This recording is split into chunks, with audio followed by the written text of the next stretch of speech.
Hello, everyone, and welcome to Empower Hour with KB. Today, I have a really special episode for everyone because with the rise of AI, I feel it is very important to understand what it is, where it's coming from, the benefits of it, but also the risks of it. And recently, I heard my friend Karim Hijazi here on Noon Vibe talking about this very topic. And I was so glad to hear him talking about this. I actually didn't catch it live. I was flipping through like who's been talking, the list, and I saw it. I listened to the whole thing twice. And I formulated some questions. I actually reached out to Karim and said, hey, bro, would you be willing to have this conversation with me? Because I feel like this is so incredibly important. And it's something that I have mentioned on my stage several times. And although I am not an expert in this field, my divine team often sends me messages, and one of them was, be very wary of this. You don't have to go run for the hills or get super scared, but just be conscious, be aware of what's going on with this new uprise of AI. So when Kareem had that conversation, I was like, oh, this is the perfect time because I know very, very little about this, but Kareem knows a lot about this. So before I bring Kareem up, I want to tell you guys that this is not going to be a talk where I'm going to be bringing you guys up on stage. Kareem and I are going to talk for probably over an hour, but I highly encourage you to send me direct messages on the back channel if you have a question. I won't be reading just comments, but I will bring the questions to Kareem if you have them because he's our dude. He's the one that's going to be able to answer these. So I'm going to bring up Kareem, and first I'm going to say hello and then read through his bio for you and get any more further explanations on that bio. Hey, Kareem, thanks so much for coming. Hey, Kristen. Thanks for having me, as always. Always great to talk with you. I'm so happy that you're here. I really am. Prayer hands in front of my heart, just namaste. So glad that you're here because you really are the dude for this conversation. And anytime I hear you talk, I'm just glued in. I listen to because gosh, you just have so much knowledge in an area that me as just your typical layman and emotional healing coach and the things that I do, it's just not my wheelhouse. But I want to tell you that I read through your bio and my little layman Kristen brain goes, what the hell does this mean? So this is what So I put it through ChatGPT, speaking of AI, and I said, hey, can you tell me what this means in layman terms? So I'm going to read it to you in layman terms. And you can clear up anything if it got anything wrong, but I thought that would be better for my audience so that we could all really understand what it is you do. Okay, so here's what it said. Kareem has spent 30 years tracking down spies, cyber attackers, and foreign government hackers, basically hunting the people who try to break into countries' systems. True? Absolutely, man. Okay. It never fails. It does it right every time. All right, the next one, it said, early on, he worked in corporate intelligence and special operations, which means he learned how attackers think and operate by being directly in the field and doing hands-on work. Nailed it. Okay, next one. Yep. He started 2 cybersecurity companies, Prevalian and Unvalence, cool names, by the way. These companies built cutting-edge tools that constantly check if organizations have been hacked and help identify who the attackers really are. One of the companies, Unvalence, was bought by Mandiant, a major name in cybersecurity. Absolutely correct. Okay. He helped create Mandiant's famous APT-1 report, which exposed a major Chinese hacking group to the world. He's also well known for a public showdown with Anonymous, that's a capital A, so that must be a company, the hacker collective, I guess, a story that ended up in global news. That's exactly right. I made a lot of friends there in that era, for sure.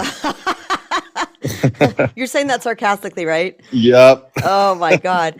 And I would love to know more about that one. And then the final one is because of his expertise, he's a regular guest on major news networks like CNN, Fox News, MSNBC, and CNBC, and has been quoted in big outlets like the Washington Post and the New York Times. You nailed it. Thanks, Kristen. Now I'm blushing, so thanks for that. I love it.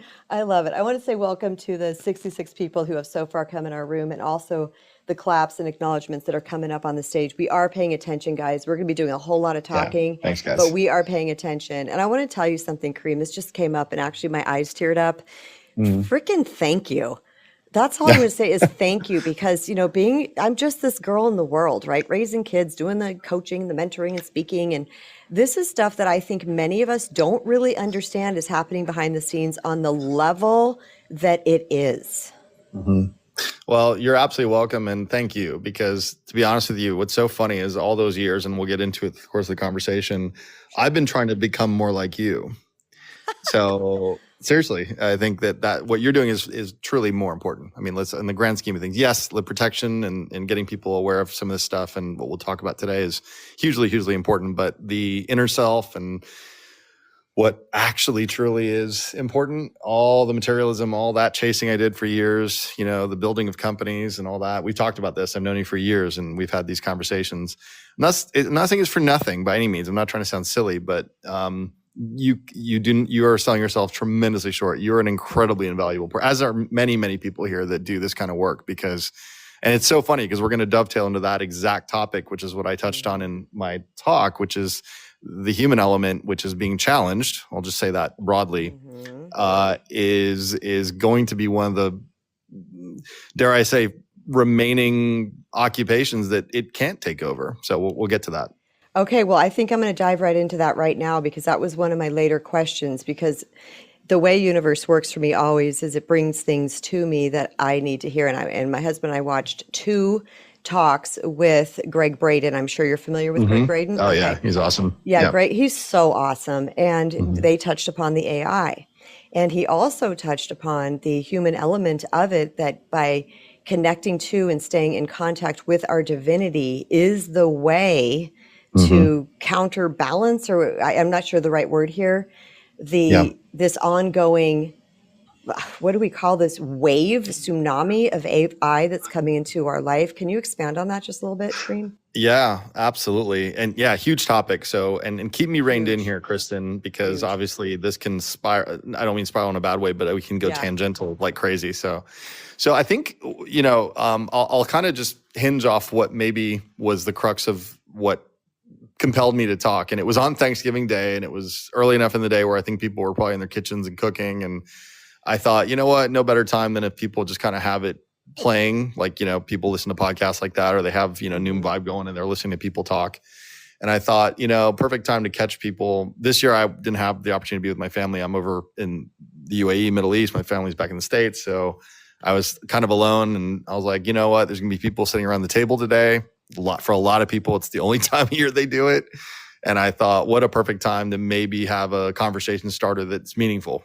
And what I wanted to get at was that, and it's really multifaceted. So I'll try not to get, because we only have, over an hour, and I'm happy to go longer if it makes sense, but this could take like 5 hours or longer to kind of cover all of it. We're at a really interesting inflection point, because the way AI has evolved and the way it's evolving now, like the speed by which it's changing, and every single day now it's hitting headlines in a variety of capacities. It's getting into the mainstream in such a way that people are starting to use it in ways that the creators probably never, I would think, didn't realize they would. And that's dangerous, because now, just like social media in a lot of ways did some damage and all that, this has the possibility of doing far more, which is the scary part. Before you go further, I'm just going to say this was one of my points and questions I was going to bring up, is that I feel like, because I watched a whole thing on, I think it was Facebook or whatever, The Social Dilemma. Yeah, really good. They had no idea, like, I don't think they're bringing in the psychologists or the human nature people before they're creating these systems and understanding what it can do to humanity. No, absolutely. Yes, please continue. No, you're exactly right. And I promise to everyone I'm listening, I'm not going to make this a fear-mongering talk, because it's not the goal, because it's a tremendously interesting and incredible tool, right? And that's kind of the key word through this entire conversation I want to try to emphasize. Yes. But this, like, just to kind of tie off on the social media thing, that took years to kind of manifest. It took user by user that joined, years and years and years. This took everyone by storm, especially the youth, in such a way that is unprecedented, and we don't even have the time to adapt, which is the part that's making this very difficult. And the other thing that's really interesting, just to kind of lay the groundwork for the conversation, this has such tremendous risks associated with it that are apparent to a lot of people like myself and other technologists and other people that do this, that that are not being looked at like a weapon. Like, it's so funny, if you go and listen to a lot of the talks, you're going to hear certain phrases. You're going to hear things like an Oppenheimer moment. You're going to hear about a Sputnik moment. You're going to hear about all these, like the new Manhattan Project. Look at those words. Those are weapon building words, right? Yes. That's what that is. And so when I hear those things, I'm like, those aren't like Apollo moments. This is like weapon building moments. And it's kind of interesting that the psychology of the way they're portraying this is such that they do know that now. They realize how much it can be used in that way. But anyway, I promise not to fearmonger. So I will reel it back in a little so we can have a meaningful conversation. What would be the best thing, Kristen? Would it be like maybe a 30-second run through of kind of how this kind of happened and then go from there? What do you think? Yeah. So the thing is that you are not a fearmonger. You are an information deliverer.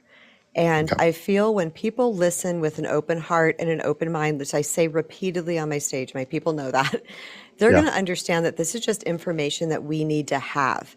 Yes, you guys, it may scare you, but how about if we don't let it scare you? How about if we let it just be information and knowledge that's going to help you, because knowledge is power. So maybe this will help. So one of my first questions was just for all of us laymen out there to define what AI means. And the only areas I'm aware of right now is ChatGPT and Grok. And then there is other ones as well. So what those are, you guys, is like, you can explain that, Karim, what they are and where they came from. How about that? Let's start there. And other areas that the general public may not be aware of that is AI that we're interacting with. Yeah, that's a great starting point. So I'll start off with the paradigm of like AI, because what's so funny is that people that aren't in the industry kind of go, well, isn't it just a computer program, right? Isn't it something that someone wrote and it kind of runs through a series of commands, and people, that know a little bit realize that it's like binary language that, computers read ones and zeros. And isn't that all it is? And that's the interesting difference here. Yes, it was. And what I mean by that is, for years and years and years, up to when sort of quote unquote AI came into being, and I'll talk about ChatGPT and Anthropic and all the other ones that are out there. You built a program and it was a tool, and you decided to hit enter on your keyboard and it would run. And then things got a little more advanced and you would hit enter and it would have a schedule to run when you weren't there to do it. So the evolution of programming got to be where it got a little bit more autonomous, where you would say, do these series of things for me, just like anything else. And it would do it, and it wouldn't do anything else. It would just do what you asked it to do. And then, not to get in the technical side of it, then they started building what was called neural networks. And they were meant to copy the human brain, which makes this really interesting, right? So literally the term neural network is borrowed from biology, brought into technology, so they could then try to emulate the way the brain works. And they succeeded to a degree, right? Where they were able to figure out that if you have a bunch of neurons firing towards some sort of end purpose, it can come to a conclusion faster. So it's like literally how we work effectively. And that was the goal. And it was very unsuccessful in any meaningful way for many, many, many years. And then oddly enough, what brought it together in a meaningful way for people to use was what's called LLMs, which is large language models. And I think people have heard of that term before. That's what ChatGPT is.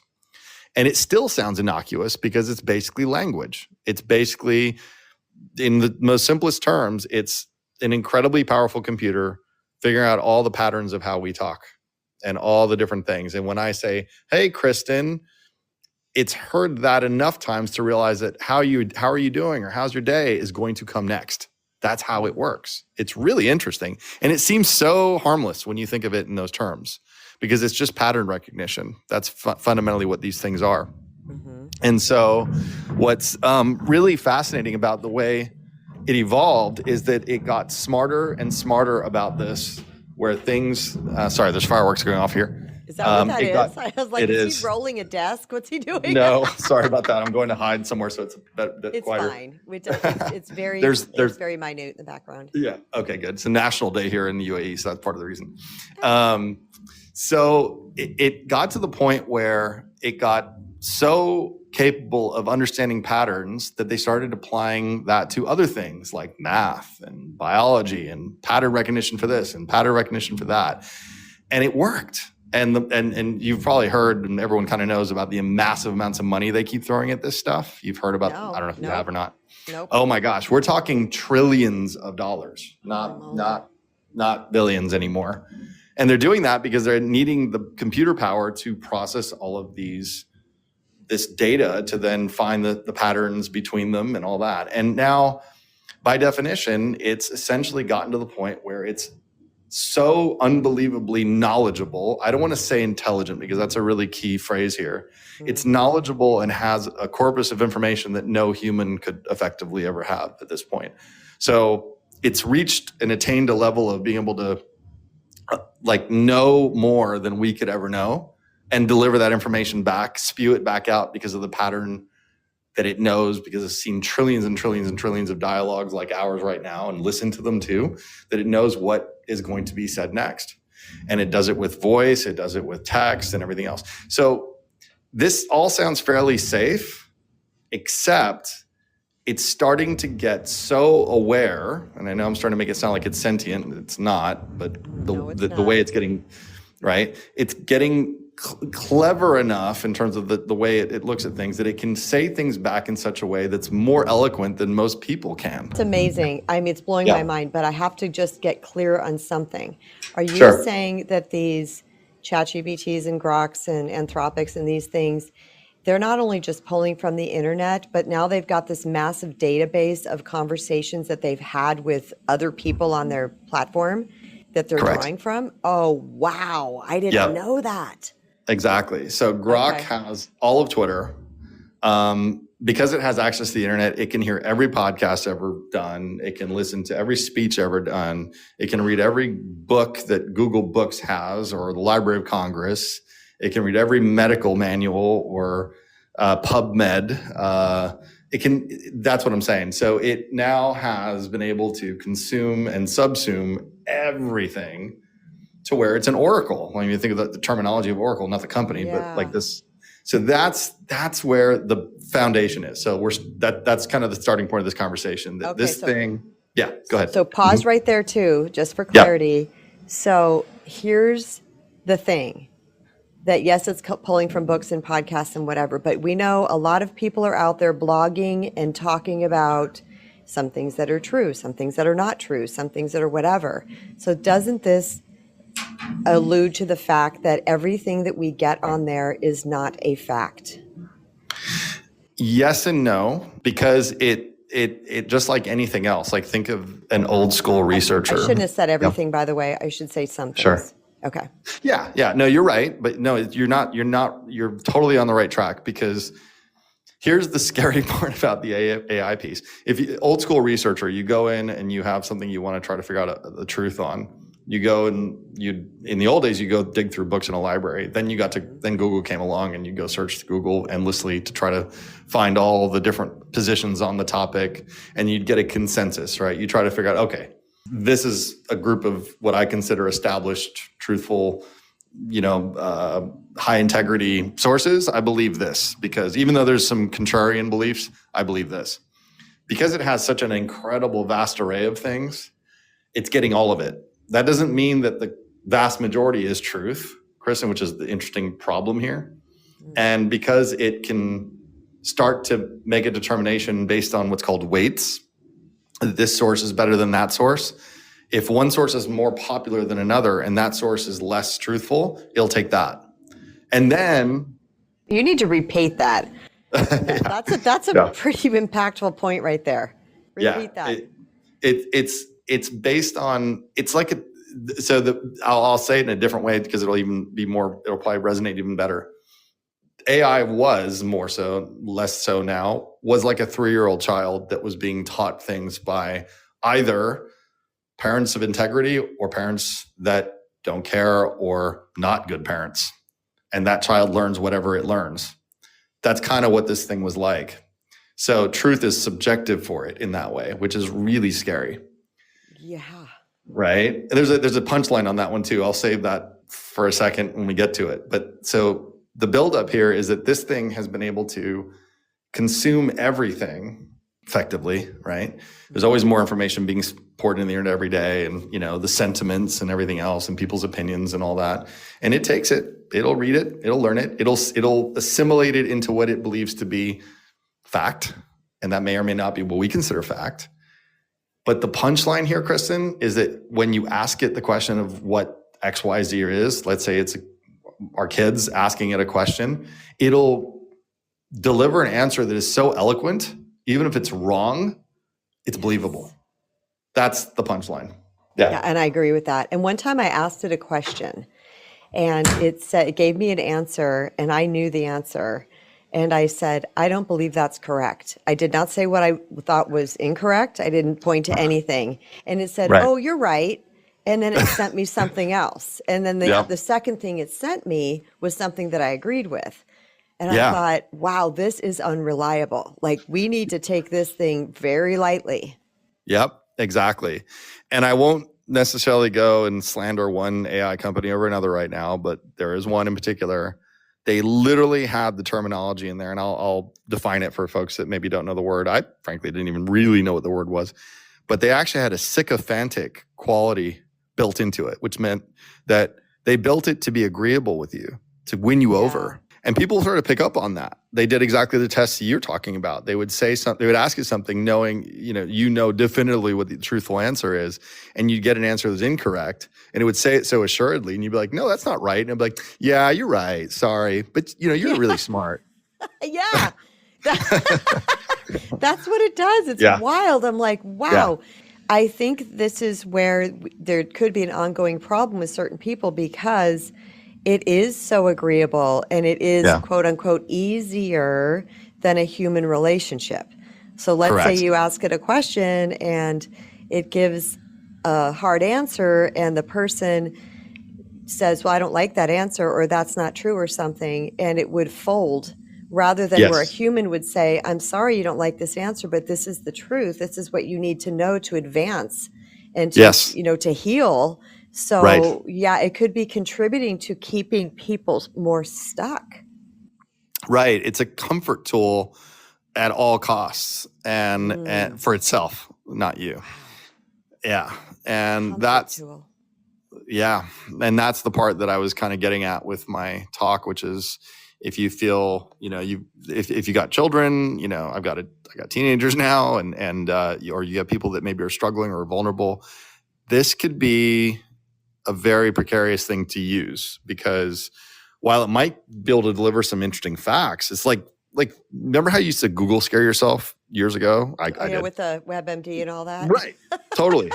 It's exactly what that is. This is just the same thing on steroids now, because it'll basically give you an entire rundown of your symptoms, because you'll pipe that into it like a little bit of it'll divine what you have wrong with you in such a convincing way that might actually be dangerous, right? In some ways, which is the other side of it, not the sycophantic side. This is the part where it could possibly steer you in the wrong direction and over dramatize or under. So there's that too, So this is where I know right now the way we've kind of framed it in this conversation so far is it's just a big information resource that may or may not be right, but it goes beyond that. We'll get to that.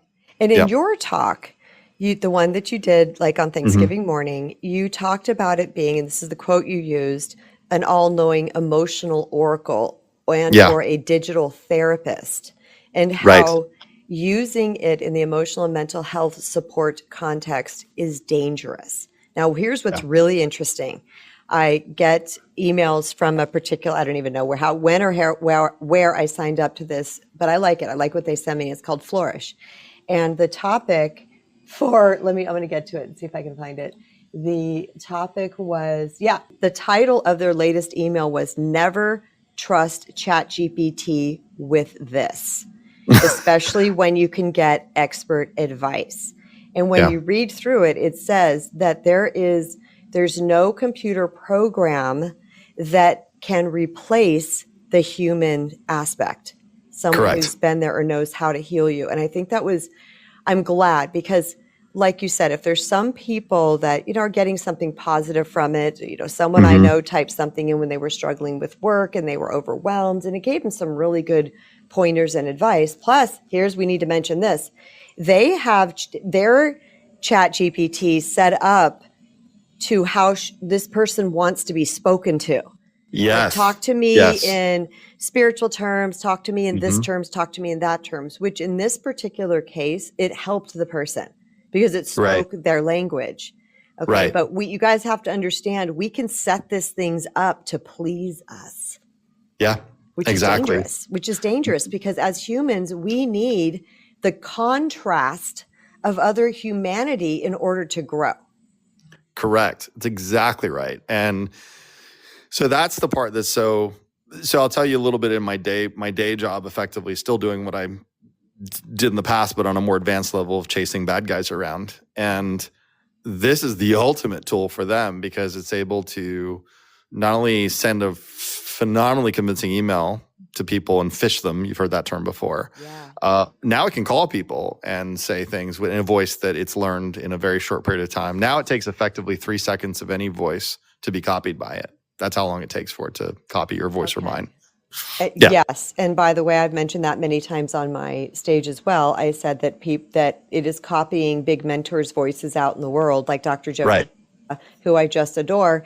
And then I'll title of the talk and I'll be like, okay, that's not something Dr. Joe would talk about. This man is advanced into the scientific world. He is not talking about how to get a great guy.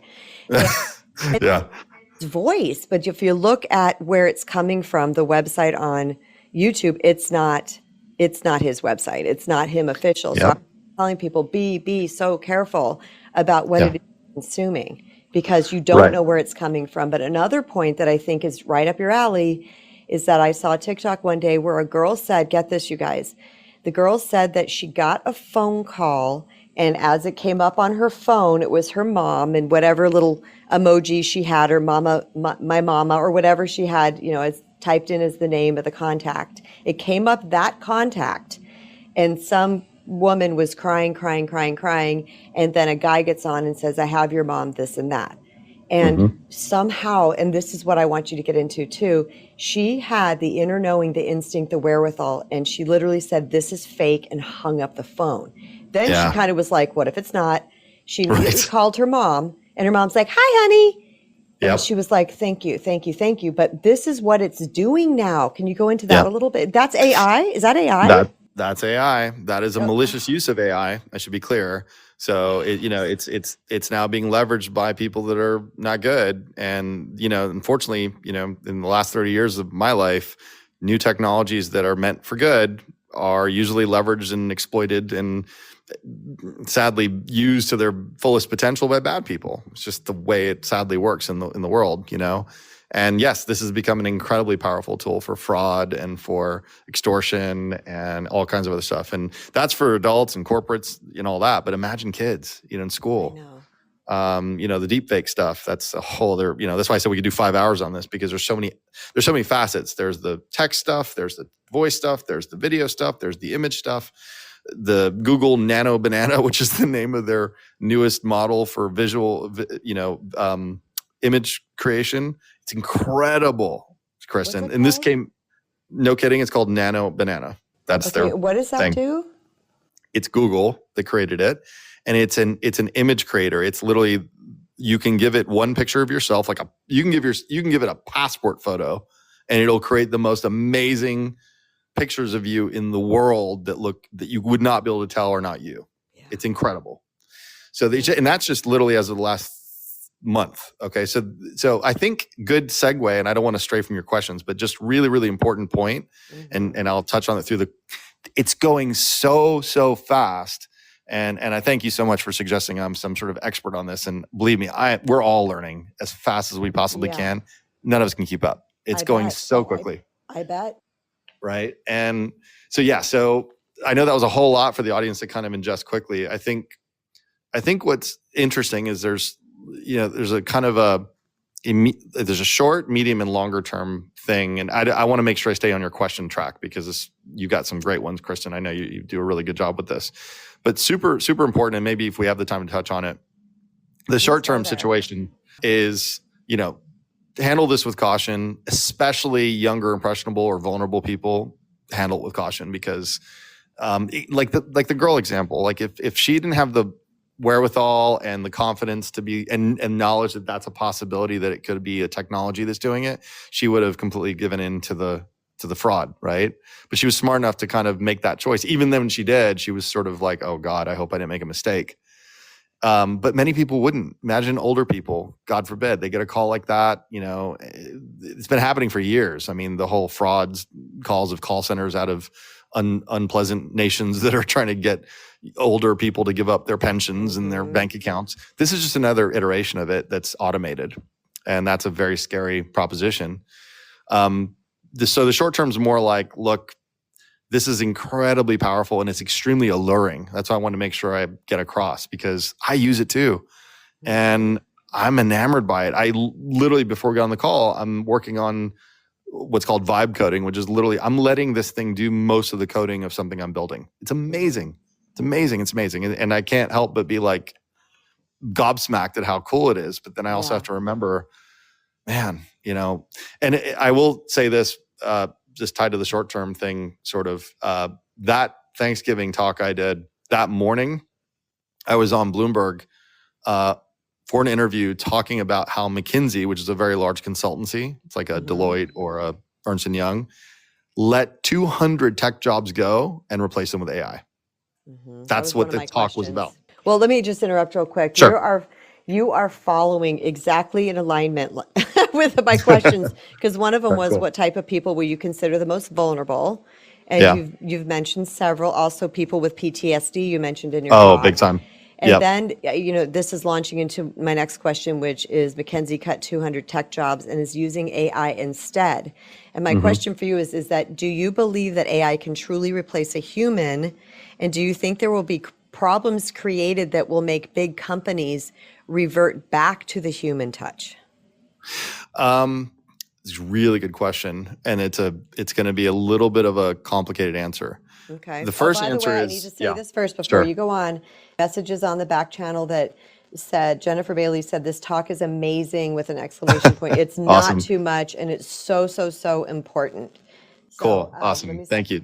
You to continue on with the question I asked is, do you think it can truly replace a human? And do you think that there will be problems from the big companies with using only AI, which will mean they will be forced to revert back to the human touch? Yeah, it's great question. So I think the answer, super broad, like full scope, full aperture. No, I don't think it can replace humans in a broad sense of the term, right? And I will then put in parentheses into that yet, okay? Because that's yep. So sorry, that's a teaser trailer for later. But as it relates to companies now replacing tasks and jobs that would otherwise need a human, yes, 100%, it is able to do that. And I don't mean every job, but I mean slowly but surely. In the earliest days, it was one of those things where it was able to sort of take over very easy data entry, super entry level jobs that really required a repetitive, pedantic operation, like an intern that was hired to go just data entry something from paper into the computer. Absolutely, it could do that. Yeah. Now it's getting to the point where it can do much more sophisticated things, hence McKinsey firing 200. McKinsey, for those that don't know, is an incredibly sophisticated, very old, very reputable company that, has an incredibly difficult interview process. I know it firsthand, that, very few people get through. So when you get there, it's like being accepted into Harvard or Princeton. Usually most people that most people that go to McKinsey come from those Ivy League schools. So these are not slouches that they're just sort of throwing out. That's what made it so sort of shocking to me, right? Because McKinsey's a legendary firm, and to see them cut what they consider their most prized possession, which is their people, that said something to me, right? That's what kind of triggered my, oh man, have we finally crossed the chasm on this a little bit, where McKinsey is firing their Ivy Leaguers for this? Okay, What? that's making more context for me now because I did not know who Yeah. McKinsey is. Yeah. So, and Wow. they're really well Damn. known for that. They're the other term for McKinsey, they're king makers, they're CEO makers. Almost Wow. every, not every, I shouldn't say that, but many, many, many CEOs of very, very large companies come from McKinsey, just to give you context. Yeah. Big So time. I'm going to jump in Mhm. and tell you this little quick story that my husband told me that he has somebody that, works in his office building that he's made friends with. And this person said that he was really mad one day. And Doug was Mhm. like, what's going on? He said, well, I pay this marketing company $250,000 a year to market my business. That's a Yeah. lot, you guys. It's $250,000 he A pays lot of to, money. Yeah. right? And he said he's always had great response from the marketing from this guy. All of a sudden it would tanked. It was awful. There's all this stuff, blah, blah, blah. The guy goes to the man and he says, what's happened? This is terrible. He goes, Mhm. oh, well, I let Ruth and Bob go and I'm using AI now. Mhm. And this man was mad because he was not getting the results. He said, I need Right. Ruth and Bob. They are Yeah. the human aspect. They're the ones that volley things back and forth with me and help me and blah, blah, blah, blah, blah. So to me, it's like, man, everybody's Yeah. trying, not everybody, okay? That's a very absolute term, but there's a lot of people that are trying to do things that are, with AI to replace the human. But I believe there's just many, many areas you can't. So that's a really good point. I'll ask you sort of a question to answer your former question. When was that? How long ago was that? Recent. Like months Doug ish? told me this, like when I told him I was going to be talking to you and interviewing you, and Mm-hmm. he knows all about you because, we could talk a lot about this stuff. Mm-hmm. And I don't know yeah, I think he's listened to you too. But he said, well, my neighbor just told me this. So I would Uh-huh. say within the past couple weeks that he was told that. Okay. So yeah, so I asked for a very specific reason. So there are That's my guess. He definitely, didn't really say. yeah, no, it's totally reasonable. The fact that that company fired people, put this stuff in, means that it has to have had some time to do the project and have bad results, right? So they had to have some period of Yes. time. And now what's so funny is the time horizons aren't any longer months or years. It's like weeks, to your point. So I want to bring this up because this is actually really, really, that's a great segue. This thing is going so fast, it's exponentially improving itself, which is something that tied back to what we said where we can't keep up. Here's what's interesting about it. And your question was, do you think that companies will ever swap back? Like, will that company swap back to Ruth and Bob, I think? Probably not. And you know why? Because this costs nothing. Yeah, Yes. that's it. And he's probably Mhm. got enough customers that this is doing a great job for them, and it's probably getting better as it keeps doing it, because that's what it does. That it was worth in a corporate. I'm not saying this on a human level. From a corporate perspective, it was worth the awkwardness of losing or letting his people go and keeping it, because now he's probably got a bigger bottom line. From a purely corporate perspective, it's a dream, right? Because all of a sudden you've got a workforce that never sleeps, never eats, never takes a bathroom break, and only gets better, doesn't complain. And now it does all this. Kristen Yeah. Brown's going to have a problem with this because I already can't stand automated systems on a phone. I had to call the Oh, yeah. pharmacy the other day, and I'm telling you, the buttons I had to push, how many times I had to say, speak with a representative. I mean, it already drives me nuts because I want a human. I want a Yeah. human. So it's like, I'm like, oh, come on. I know. And that's the thing. And now what's kind of interesting is you've probably spoken to some sort of awkward sounding receptionist at some point in the last several weeks that probably was AI that you thought was a person. Oh, yeah, you can tell. Yeah. Which leads me to another question, just as a quick sidebar, Kareem, is that Mhm. how can we tell? I feel like I've gotten pretty good with it. I'm Yeah. sure there's many other things that are going past me. Like you said, it's moving so quickly and getting so much better. And I also Yeah. heard you say that it's writing its own code now. It doesn't Yep. need the inputters anymore. Mhm. So how can we really keep ourselves, what's the right word, safe, protected, aware to all of this that's going on? Because Yeah. it's all over everything now. I know. And so this is what's so complicated with this topic. It's not like not the very last talk, but the talk we did, one of the first talks we did, where I was talking about keeping your children safe from like child predators. That's a clear, there's an enemy, there's an adversary. This is what you should do to protect the kids. And that's that. It's very clear to me. Like there's no ifs, ands, or buts about that one. Like, do not allow your children to be exposed to that. Do not put them in a position where they could be kidnapped. All those things that we talked about, 2 years ago, 3 years ago now? I don't know. I wanted to go find it and pull the link up to share with people, because as you guys can see, that Karim is a font of knowledge, and he was literally talking about child predators and trafficking. Mm-hmm. Two things that I was very, very interesting in. We did this on the predecessor app. It was a 2-hour conversation. I've sent it to 1 million people. I shared it on my newsletter. I shared it on my social medias. I was like, you guys, you have to listen to this, because I consider myself a pretty aware, safe person, and my kids have never had anything weird happen, because I'm, very aware. And we talked about intuition and instinct and all those things as well. But there was so much that you alerted me to that I had no idea, and it's constantly changing. It is constantly coming up with new tactics and things. Well, so, and this dovetails into it too. This is the scary part. No, and it's a great point, and this does dovetail into that topic too, which is unfortunate. But yeah, to kind of double down on this, it isn't as cut and dry, because this is an incredibly exciting evolution of technology.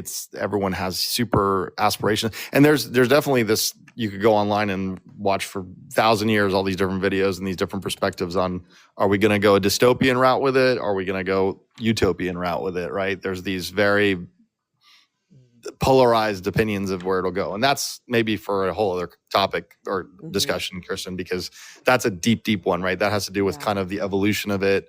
And if we have time, I'm happy to kind of go into a little bit of that, because it's political. It's actually tied to nation states, back to my heritage in terms of who's what, where, and the strategy associated with China versus America, and that's all in this. That's all in this, by the way. That's what's so interesting. This doesn't end with corporate wins. It's not simply this cool, it's not Microsoft Windows that was born, or an iPhone. This is something that fundamentally shifts the paradigm of control, right? Period. And I do want to go into that. But first, before you do that, you've talked about deep fakes. What is a deep fake? Then let's go right into that, the paradigm of control, because that is a huge part of this. And that's what I was listening to Greg Braden talk about. And I was like, I need to bring this up to Karim, because we need to know what is essentially happening behind the scenes that we don't see, that will lead to we can even be, it's not even sometimes, Karim, like this hardcore, muscling control. It's this little subtle nudge. Exactly. It's nudging people in a direction. So first, deep fakes, and then let's talk about the control aspect. Yeah, good segue. So deepfakes, it's a terminology that came about a number of years ago, before really AI was mainstream, and it was, in fact, I'm gonna tell my age with this. Do you remember the Michael Jackson video, Black or White? Yes. And it was the end of the video, and everyone went crazy because the people morphed into each other. Yes. And everyone's like, "Whoa, look at that!" Yeah, that was cool. That was super cool, right? That took supercomputers back then to do that. Now you can do it with your phone, right? That's a deep fake. That's what that was. That's not the first. I can't say that definitively is, but it was one of the first times I remember seeing it when I was a kid, more or less. That was that's what that is. So I'm just kind of using that as a frame of reference for people to know that it's basically, deepfakes are usually tied to audio or video. So it's effectively it's a video that's been created artificially that has the likeness of someone else, like literally what you're talking about, the Joe Dispenza thing that you, I think, heard or watched. Yep.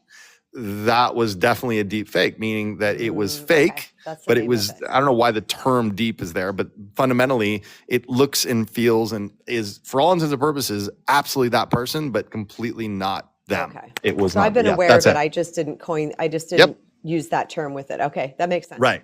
Yeah, absolutely. You don't usually hear it too much with text-based things like, emails or, it's usually something audio or visual people talk about in terms of deep fakes. So just to give you context, that's the genre that you're sort of looking at. And so the story you talked about with the girl that heard her mom possibly kidnapped, that was a deep fake, an audio deep fake of the mom crying or saying, you got to, listen to what he says, that kind of thing. Yeah. Okay. And by the way, it didn't necessarily have to hear that person's voice in a state of crisis. It just took that woman's voice wherever and was able to change the tonal ups and downs and the everything. Yeah, it's incredible. It's incredible. It's wild. So deepfakes are that, and they are becoming extremely prolific by threat actors and bad actors and people that want to convince people of things. Cyber criminals are using it for all kinds of fraud. Governments are using it to create disinformation campaigns in a variety of ways, multifaceted, where they, like you said, they have people of authority talking and they're weaving it together with truth, which is the part that's brutal, because they're not just simply putting this absurd thing out where, you hear Elon Musk and Trump arguing, over a golf course. It's like, yeah, that's not real. You're hearing real stuff. You're hearing things that are probable or plausible. That's what makes it so insidious, right? Because you're talking about something that you really would have a hard time figuring it out. And I wish I had great news here, guys. I don't have this like magical, if you just look for this or that, or you can figure it out. Like I did this for years when it came to like email, how to look in the headers of your email and see if it really came from the domain, blah, blah, blah.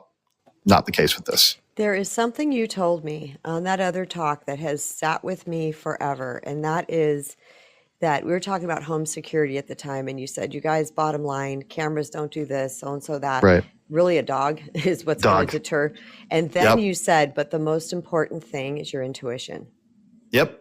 100%. That's what I think it boils down to, is that we really just watch something. I watched something cute. It was a really cute little reel. It was a girl she wasn't doing bang, she was saying pawn, and she was like pretending to shoot at two of her dogs and then a cat, and everybody fell over. And it was really cute.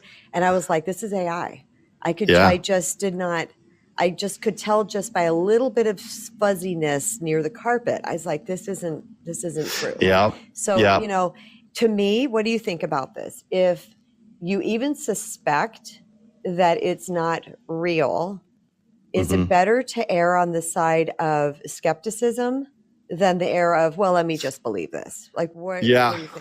Yeah, I was advising a friend of mine who's in the mortgage industry in Texas, and she called me because their management got defrauded out of some absurd amount of money because they got an email that was extremely convincing, and it was written in exactly the way that the person would have sent the email, and they literally sent some absurd amount of money to the wrong account. And terrible.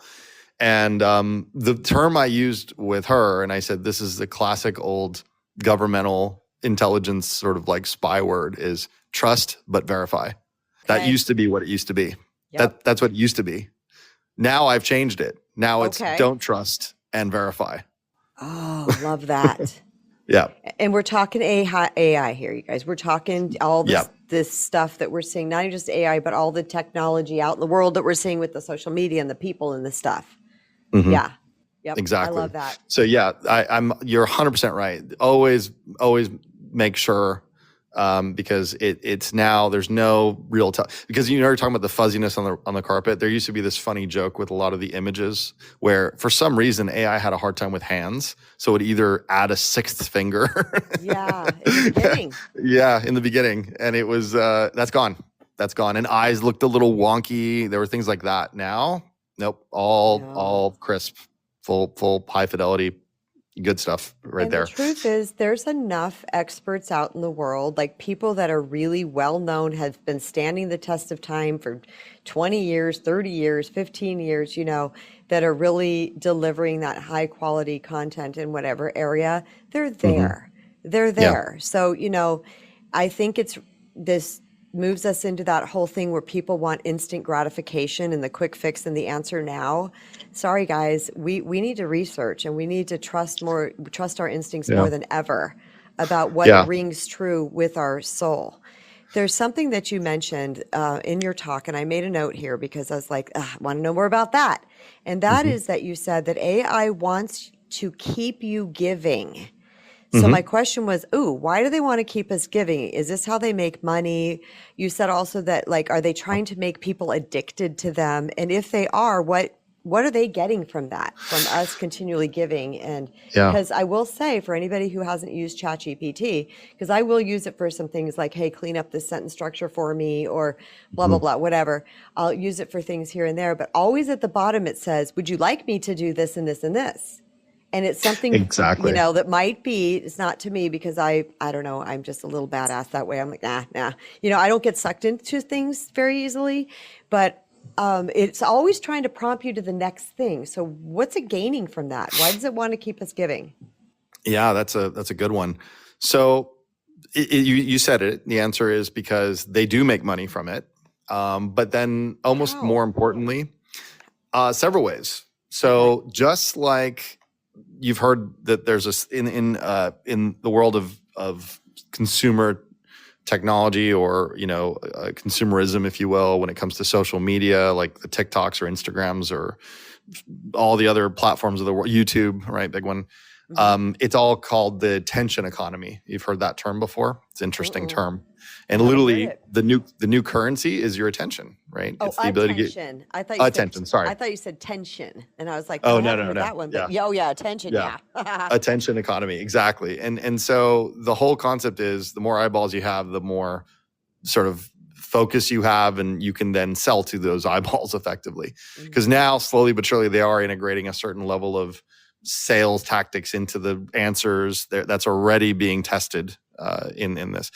That part isn't freaking me out as much as other things. That's a little annoying because it's a little bit like, wow, they're just going to completely like brainwash me into buying something sooner than later, and that's not good. But I can live with that over other things that are worse. But that's part of it, A, right? A is that they get to learn you better than you in some ways, at least the superficial you. Just like Amazon's you might like thing, it's pretty darn good sometimes. It'll tell you pretty much what you want. But the second thing is a little more nefarious, and that's that every bit of data you put into it is part of its training data set. And the bigger and more robust its training data set is, the more sophisticated it is compared to the other models and the other companies. So they are in an arms race. Thank you. I get to say the word now. This is an arms race between not only the domestic companies in the US that are leading the charge, but also between the US and China. Pretty much it at this point. There's a few other outliers that are out there, but they are absolutely gunning to become the most powerful AI that's out there. And this is where we get into the ethics of things. And there's something pretty scary. And there's a whole story, and I'm not going to bore the audience with this. They can certainly read it if they're interested, about how OpenAI is one company, by the way. So I don't want to just say that's the one that's bad. There's Microsoft, there's Google, there's another one called Anthropic, there's Chinese ones called DeepSeek, there's Moonshot, there's a whole bunch of these out there. But OpenAI is a very interesting one because look at the name of the company. It was meant to be an open source. And if the audience doesn't know what open source means, I'll explain it. Open source, just very quickly, is meant to be that the code for whatever it is open. So you can go look at it. You can read it. You can choose whether it's, get a programmer friend of yours to look at it and be like, yep, okay, cool. It's not nefarious. It doesn't have a ticking time bomb in it or whatever. Is that and it was what meant it to means? Open AI? Yeah. It was supposed to be that. It was supposed to be. Yeah. Okay. So quick question, just for my own clarity. Sure. OpenAI is the same thing as ChatGPT? Because isn't ChatGPT part of OpenAI? Or is it two different names for the same thing? OpenAI is a company. ChatGPT is the actual product of OpenAI. Yes. Okay, that's what I thought. Okay, please continue. Yeah. Yep. So, and Elon Musk was originally a founder of OpenAI before he left. And I'm not making Elon some saint and Sam Altman some devil, but what happened was they got in a very big disagreement about how to ethically drive the company. That's the story. And since then, the safety and ethics team members that were part of this company have left. Most of them have left. They'll claim they have them, but slowly but surely. Yep. But when it went for profit, when it switched from being this altruistic, effectively nonprofit organization, I'm not trying to suggest every nonprofit's fantastic. I'm just saying now you're really motivated because you're for profit and you've got investors. Their only real job, Kristen, as a corporate entity that is for profit, is to serve their shareholders and maximize profits. That's it. And win the race. This is where it gets scary a little bit. So I know a lot of it's been scary, but this is where there's several terms, and maybe we do a part one, part two, depending on how you feel time wise and how the audience is receiving it. But everybody's some of the good, terms, and it's not cool. scary. To me, it's Okay, so cool. interesting. Yeah. Awesome. So right now we're in a state of these things racing to get more and more intelligent, which comes by way of getting more information, which means they get the information from you. So the more time you spend on it, the better it learns everything. Not only does it learn you, it just learns everything, right? It's getting all this input from everywhere. And like you said, you brought this up just about 3 minutes ago, which is it learns you through the course of the conversation you have with it. Like, so you might ask it to just clean up some sentences here and there, but it's starting to know that that's what you do. So next time you talk to it, it'll be like, say, oh, you write anything today? Can I help clean up a sentence for you? Oh, yeah.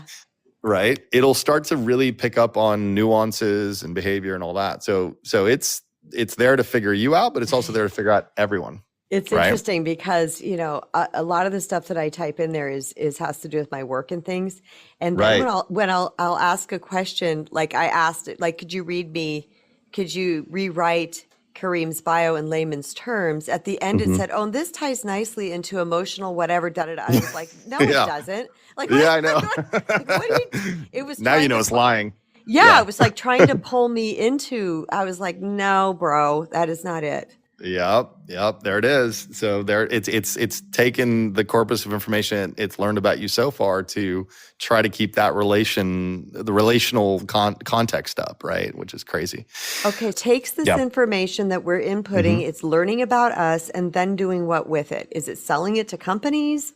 Like, what's No. happening? Okay. No. So it's so that was an older model. That was the classic, harvest as much as you can about the individuals, sell it to marketers, and marketers will then use that to then cultivate and curate like an ad back to you, right? That was exactly that model for years. Social media did that to a heavy degree, where if you stayed long enough on a particular post, because they counted milliseconds of how long you stared, and if you were doom scrolling, as they call it, kids call it that. If you stopped and looked at something, they would register that and they would keep that information. They'd say, oh, it was this post on this particular thing. Maybe it was Joe Dispenza, little blurb, and you stayed and read it, and then you moved on and you scrolled through 19 others before you stopped again.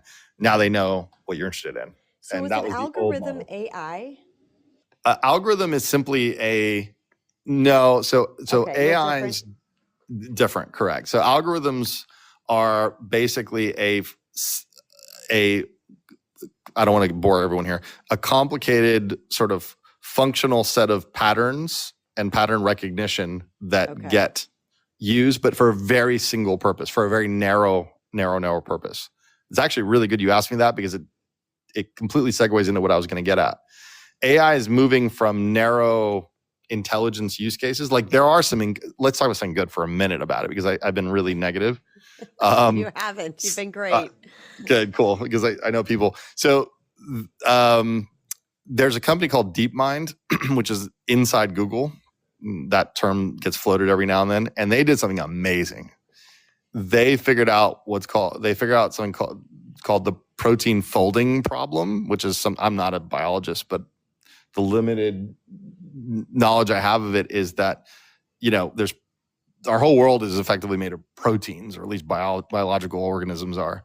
And it's been a 20 or 30 year problem in biology to figure out it's like DNA sequencing. It's kind of similar. And they couldn't do it on a human level. It was just so complicated. So DeepMind built this technology called AlphaFold, and it did it. It did it for everything. And they won the Nobel Prize like 2 years ago or a year ago for that. So an AI won a Nobel Prize recently, to give you some perspective. And that's super cool. Honestly, that's like an incredibly cool, medical advancement. It's probably going to result in a ton of amazing curatives that we don't have today. I love that. That's super cool story. I think that's an amazing use of the product. Thing. And the reason why that's cool, and I wish, and this is going to get into slightly, and I'll caveat with opinion and a little bit of my hope and belief. If we would just stay focused on having the AI stay narrow to these areas of interest that we have in humanity, awesome. Let's have an AI that's explicitly focused on cancer curing. Let's have it specifically focused on how to help people with mental ailments and PTSD. Let's have it focus explicitly on how to make sure there's no car accidents ever again. And the AI that's figuring out how to never have a car accident again is never going to have a clue of how to cure cancer, and vice versa. That is awesome. And if we had stayed on that course, I'd be cheering right now. But the big guys, the ones that are building it, are gunning for a whole different objective. They want to achieve something called AGI, which is artificial general intelligence. And this is where my alarm bells go off. And Daryl's and everyone else that knows a lot of, I'm sorry, Daryl, I'm speaking for you, buddy, but I'm pretty sure you know where I'm going with this. And let me just define that really quickly, because this kind of gets into the nuances of how it's going. Cool, I see a happy Daryl, so I think that means he agrees. Yeah. So he's thumbs upping you. Awesome.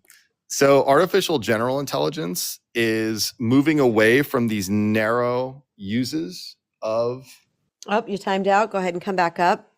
I was like so into this conversation, I didn't even notice the timer was running out, but that's okay. We're talking about moving away from narrow uses of AI. Please continue, Karim. Awesome conversation, by the way. And again, back channel saying this is amazing. Thank you. And then I went off. Yeah. It was really cool. So AGI, which is artificial general intelligence, is literally moving away from these narrow use cases to becoming good at everything. So one AI good at everything, which is what dovetails back to your or ties back to your question of, is AI going to be able to replace humans? The thought process is certainly from a physical standpoint, no, because it doesn't have a body, but it will. All the robot advancements that they're making are incredible. And the only reason that robots haven't littered the roads yet is because they're busy and they're stubbornly trying to make them look like humans, which is incredibly hard. Really? Yes, that's the only reason. That's so like they're literally out there all over the place right now, like in the factories. Like in in factories, tech centers, yes. They have created robots, but they Massively. don't look human enough, so they're not out there in the general public right now. Right. The military has made use of bipedal looking things that are pretty horrifying because that's more efficient. But for human consumption, meaning like a home assistant, nobody really wants a spider running around, that's like 5 feet long. So they want it to look like a person. They want it to look like a human, and humans are very, very complicated beings to recreate. So that's what's taking so long with the bodies for these things, right? But that's a conversation. But yes, once something that has the understanding of the. Can you still hear me, Kristen? I just want to make sure I didn't lose you. Yes. Once it has the understanding of all things and kind of attains what's called this AGI, this artificial general intelligence, that means, by definition of the word, it has attained the level of everything a human can do and arguably slightly better. Everything intellectually, like I don't want to say spiritually, and very key, very, very incredible point here, because intuition and sort of the emotional side of things. But I want to bring up something really fascinating. I got in this long debate with someone about emotions with AI. And because most people off the cuff very quickly go, no, they don't have emotions. And I agree in the sense that they don't have the physiological emotional responses. Physiologically, they don't respond. Sorry, I'm getting a message. The way we do when we have an emotion. For example, and I'll tell you why, in theory, they are getting to that level. And for the audience, bear with me. I'm not going to sound ridiculous, I promise. If you battle bots, the funny like TV shows where they build these two robots and they go battle in a little arena. Okay. It's like a kid's thing sometimes, and sometimes they have it in like Japan. They have it. It's a big thing where they'll have these bots go and they battle. If something is artificially intelligent in a bot and you put it in an arena and it's a tiny little bot and there's this gigantic one on the other side, it's got a battle, it will, and I'll get into this because it has to do with how it's been trained to act. It will try to escape and run away because it'll lose. Because it's too small. Yeah. it functions and acts exactly with the same response as fear without the physiology that we would have. Mm-hmm. So when people get wrapped around the axle, excuse the pun there, on this idea of oh, they don't have emotions, they can't love, they can't fear, they can't hate. Well, not in the way that we do, but in terms of their reactions and how they function and their responses, yes. So this is a cautionary tale, and I promise I'll kind of tie this one off. There's a company called Anthropic. I've said it a few times on this. It's a competitor to OpenAI. About 2 months ago, they test these models in simulations just to kind of see how they function in different states. And get this one, Kristen, this is going to blow your mind. In this simulation, this AI was functioning as an employee in a company, and it was able to read all the different emails and all the corporate communications. And in the simulation, I want to be clear, it was a simulation, so nobody freak out. And in the simulation, the operator finally said, well, thanks for your help. Now I need to decommission you and turn you off. And it goes, no, don't do that. I'm paraphrasing. And they're like, sorry, no. And they're like, and then it said, if you do that, I will share that you're having an affair with someone else in the office that I read in your emails. Wow.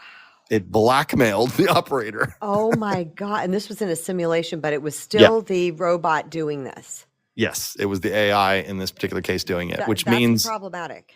It is. And this is all over. Yeah. If you go type into Google Anthropic AI blackmail, you'll see the article or because they're so smart, right? Mm-hmm. Let's call it smart, for lack of a better word. They're so smart. They have been programmed. They know how to manipulate. Okay. So it can say things like that, and then which then touches upon a human fear or human emotion. Yes. So someone would have to be so highly conscious, which by the way is why I wrote here, you guys, staying conscious during the rise of AI, to be highly conscious to say, this is a damn robot. Click. You know what I'm saying? Because we are, if we are not sovereign, if we're not in control of ourselves, if we are not grounded and rooted in our spirit, in our soul, in ourselves, we can fall for that really easily. Look how people, this is a little off topic, but not really, look how people personify pets. Oh, my dog's really mad at me right now because, no, it's not. It's not really mad at you. It's a dog.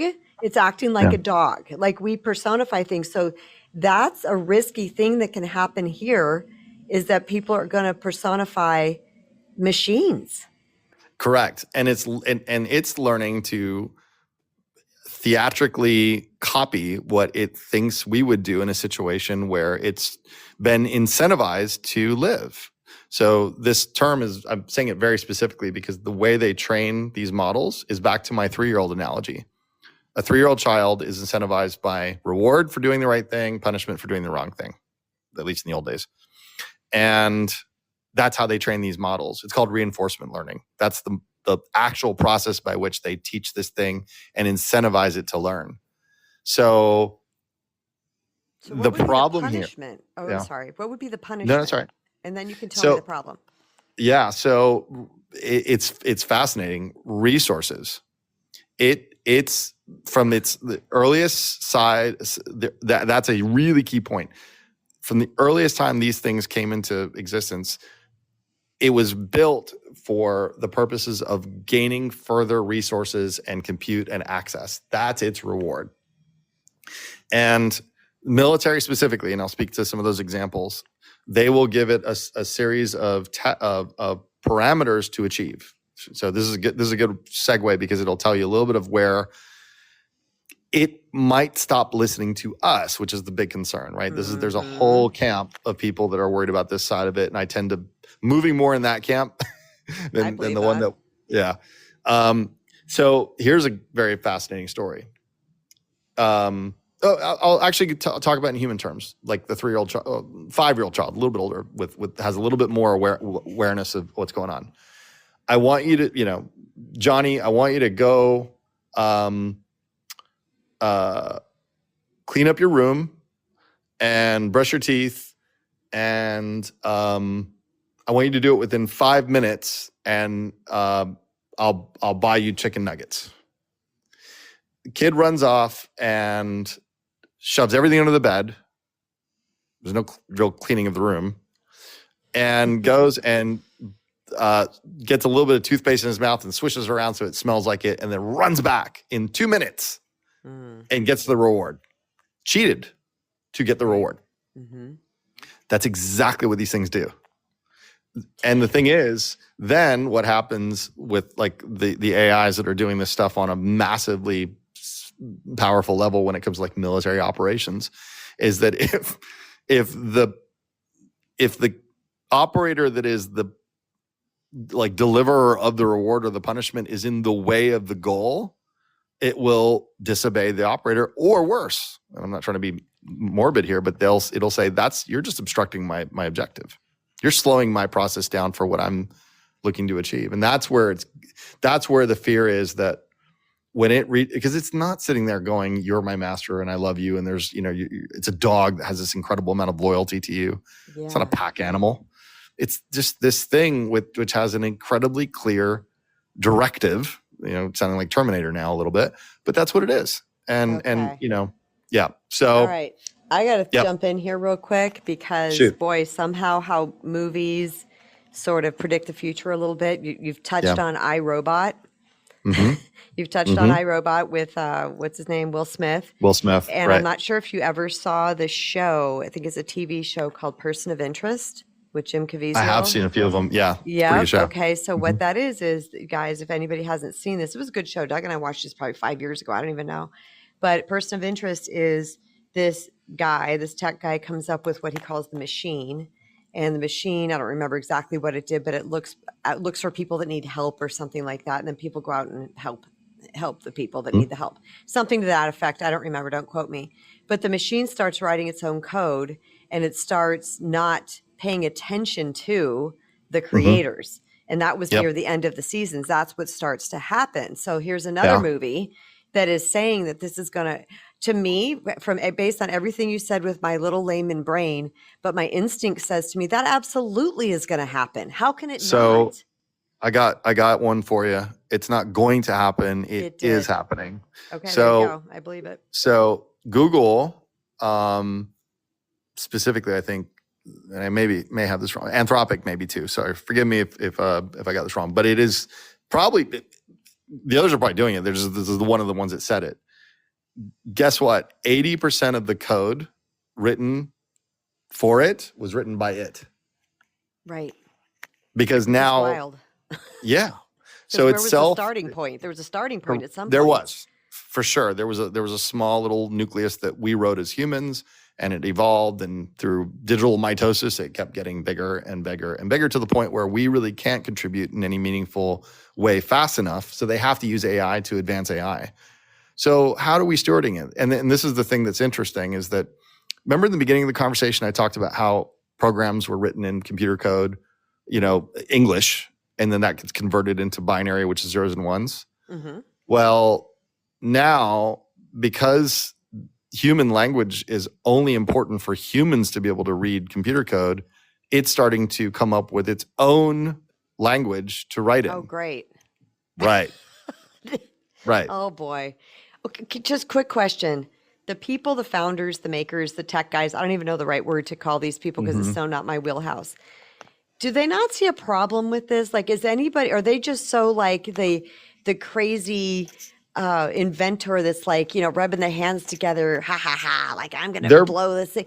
Or are they like, wait a minute, we need to slow down here because this is getting a little out of control and this could really, like, is anybody...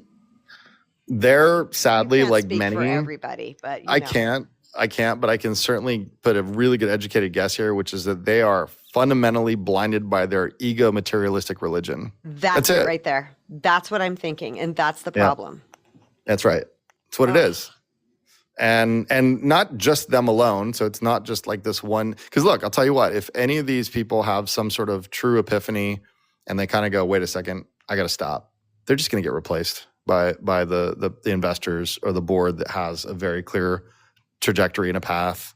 So it's sad because it isn't really so it's funny if you hear some of the back channel conversations, Kristen, with some of these leaders that are doing this work, they say things that are scary, kind of like, well, it's going to happen anyway, so I might as well be the one to do it. Right. They say things like that. Yeah, I believe it. And I believe it. It's kind of like this is really terrible, but it's like, well, if this is going to burn the world down, I might as well have the glory of the one that built it versus someone else that did it. It's terrible. I mean, I want to be careful about not stepping into religious territory on it, but it's getting in that world. It's getting there in my world. Like I never, ever saw the convergence of things like this into something that felt, truly kind of, metaphysically good or evil. And I'm starting to get there with this. Mm-hmm. It's the first time ever in my career. And it's the first, because it's not a tool. It's going beyond tool. It's becoming an autonomous entity, Let me ask you this too, because what I'm getting is with all of this protection work is what I'm just going to call it that you do, that you've done for 30 years. There's obviously a just massive passion. I also know about other businesses that you've made and things like that. Right. And it's just, it's a massive, massive passion for you.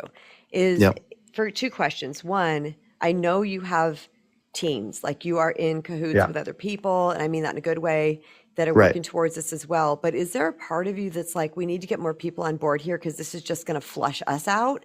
Like we aren't even going to be able to keep up. We're not even going to be able to do enough.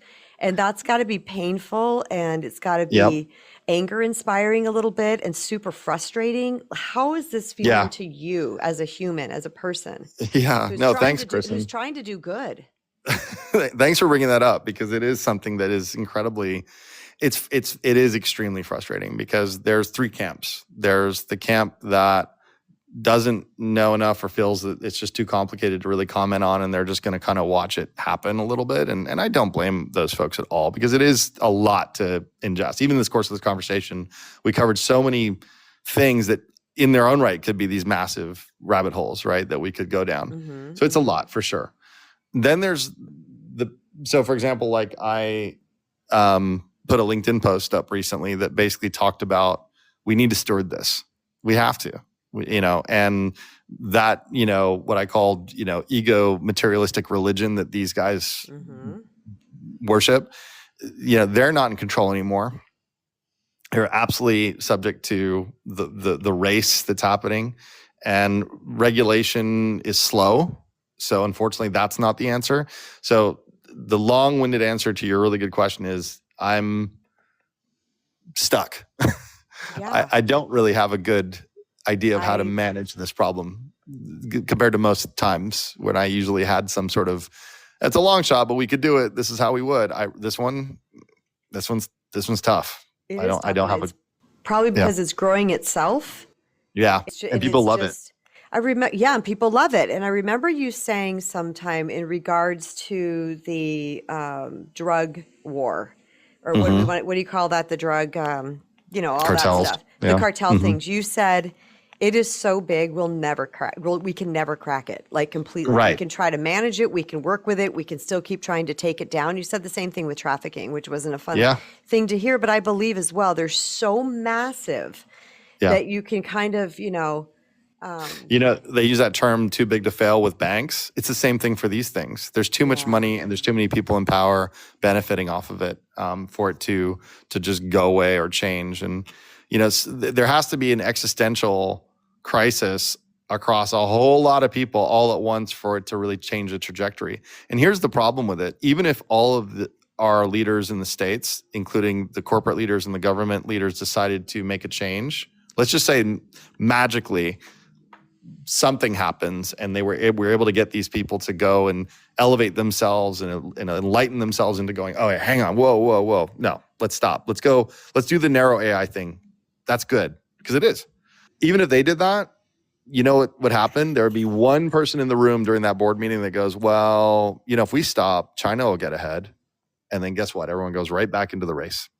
It's almost like the race has to be there, because I wrote it down somewhere in my notes here, because I asked a question and you answered it, right? Like, this is why I love talking to you, because we just flow so well in these conversations. But I was like, are they basically racing each other. I can't find it. I have too many messy notes here. But yeah, so it's like we can't just stop because we are in a world that is competing countries and et cetera, et cetera. But it's a quandary, isn't it? But I like that you brought up the existential crisis, because this is going to sound a little out there, guys, but this is how I think and how I roll and how I see life. And what I've noticed is that the universe is course correcting. It will try to right itself when it gets off track. And I've seen this with other things that I won't mention so we don't polarize people here. I've seen this with other things, like we're headed one direction. All of a sudden, like there's a sort of a shift or an upheaval or a movement that is trying to, because people at our core, we are hearts, we are emotions, we are souls, we are, and we know when things aren't right. But so we try to, we'll start, like a wave will start in a new direction. And I see this happening now in many, many ways. What concerns me about the AI thing is exactly what we've talked about 16 times, is that it's taking itself over. So it's the people that are managing it that need to get on board somehow, some way, because in the show, Person of Interest, they said, well, can't you just turn it off? And they're like, no, it's going to find a different server. Or it's, I don't even know if I'm using that word correctly. Okay. Because I'm not in this field, but it's going to go find a different hosting home. Yep. It's distributed. Exactly. That's right. It's, it's, the cat's out of the bag. The Pandora's box is opened, whatever, turn phrase you want to use. So nobody really knows what's going to happen. There is this, idea, which is very, very cool. And, there's some real people of substance behind this that think, no, look, this is the next evolution of us. It will take away the pressures and the negativity and the horribleness that we have to go through sometimes, and give us the opportunity to really spend the time to become enlightened. And I certainly hope that's the case.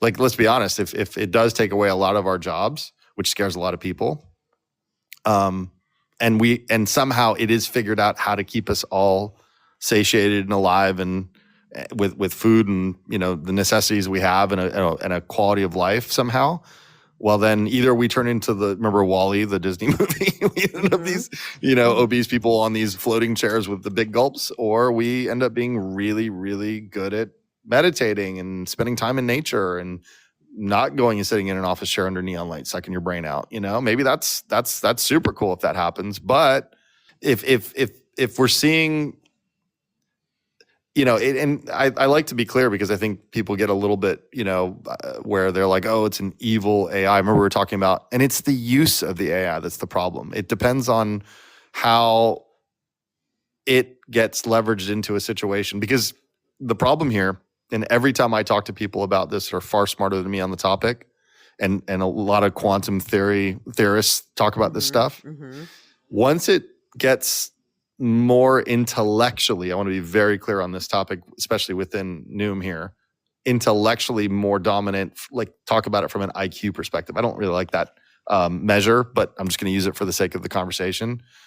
What's the highest IQ out there in the world with people, Einstein and Stephen Hawking and others that are out there, they're in the 200 range, or I forgot what the highest levels are for IQ. This thing could reach thousands, if not millions, point wise, right? That's called super intelligence. That's the next evolution beyond AGI. It's like, let me ask you a really interesting question. What does 4D or 5D look like? We know what 3D looks like, is what we see in, but what does 5 or 4D look like? I can't answer it. No one can answer it, because it's not within or what is infrared light? What is, we have this tiny little spectrum of light we can see in, and there's this massive spectrum that we can't see in. Dogs can, cats can to some degree, but we can't. It's just like that. We're not going to be able to even begin to understand what it's going to conceive of or think of, or whether benevolent or malevolent. That's the part that makes it so, when you ask my feeling on it, I'm like, all right. I know when I have something that I just can't go, and if it's mano a mano, I'll take you on if you're a child trafficker, and I'll take you down. But I can't do it with this. Yeah. Yep. So I want to jump in here because you've said evil a couple times, but then you kind of stop yourself like you're worried about that term. But Mm-hmm. in my Greg Braden talks, and anybody who knows Greg Braden, this man is a neutral, love-filled, Yeah. just a beautiful being of light on this planet. But he's a scientist, and he's, all the things that are of this world too. He used the exact word, and he used it several times, and I can't say it in the exact context that he did because my brain doesn't recall things like that. But it was like he kept saying that. He said it in such a way that it was just really the appropriate word because there's really lack of a better word, Yeah. And so the same thing with him, and I thought that was really interesting. He also went into about the control aspects of it and the power moves of Neuralink. I'm sure you Mm-hmm. know what Oh Neuralink is. man. For Yeah. those of God, you who let's talk about with that. let's talk about Neuralink. So, what Neuralink is, from my teeny tiny, literally Oreo cookie understanding, is it is a computer chip designed by Elon Musk companies that you put into a person's brain, and it's supposed to, quote unquote, make life easier. And that's Yeah. how they are. And this is what Greg said. He said they're really like, wouldn't it be nice if your life was easier? Would it, like, they give you this Mm-hmm. intoxicating words, this sexy, brilliant language. Oh, of course, everybody would like their life to be easier, right? Yeah. But Yep. what he said is that this is a massive power move and it's a way of controlling. So Yeah. they're making it look like this is for us. Now, again, you guys, everybody who listens to me knows I am right smack dead in the middle. I am not left. I am not right. I am Right. Kristen Brown, the end. Okay. So this is not politically driven. Whatever you have attachments to Elon Musk, I don't. I don't study the guy. Right. I don't care. This is just about this when they were talking about Neuralink, because he has this massive tech company that is sending people to rocket ships and to the moon, or I don't even know what he's doing. Mm-hmm. Okay. Right. But this is a thing that is coming down the pike. It's already happening. So can Yeah. you talk about this? Expand on this a little bit. I'm going to mute for a second so it won't be noisy. Sure, absolutely. So you nailed it, Kristen. It's pretty much that is fundamentally it. It is indeed a microchip that has these small little filaments that actually go into your brain tissue. So they actually literally put a hole in your head and put these things into your brain, and it allows you to have an interface with machinery, technology. You become digitally connected into something. And this is a whole sphere of belief that, there's a whole group of people that are lining up to go and participate in this type of activity where they feel they can then merge with it eventually. What that means is anyone's guess. That you can download, and God, I don't know how they go there with this, but I'm going to say it.